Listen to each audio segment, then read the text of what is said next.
Ser una solterona.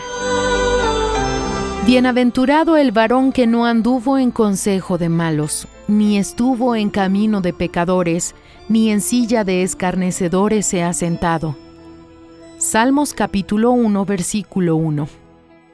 La ansiedad existe porque el mal persevera en sugerir dudas, miedos y preocupaciones. Enseguida sugiere soluciones rápidas a través de consejos amigos, como hizo en la casa construida sobre la arena. ¿Todavía no te casaste?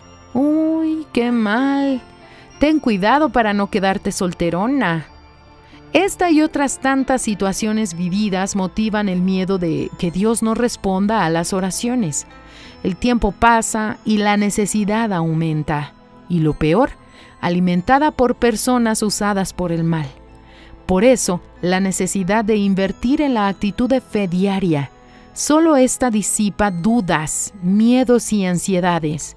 Jesús le dijo a Pedro: «Quítate de delante de mí, Satanás», en Mateo capítulo 16, versículo 23. Amigos, jamás se olviden de algo. Quien está mal siempre será usado por el mal para esparcir el mal.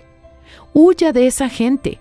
Incluso teniendo la apariencia de ser de Dios, huya. Y listo, no permita que usen sus oídos de basurero, corrompiendo su buena fe con bla, bla, blas. Use su capacidad de razonamiento y nunca se deje llevar por las dudas de los demás. Quien está mal será usado por el mal para esparcir el mal. Esté alerta. Use su capacidad de razonamiento y no se deje llevar por las dudas de los demás.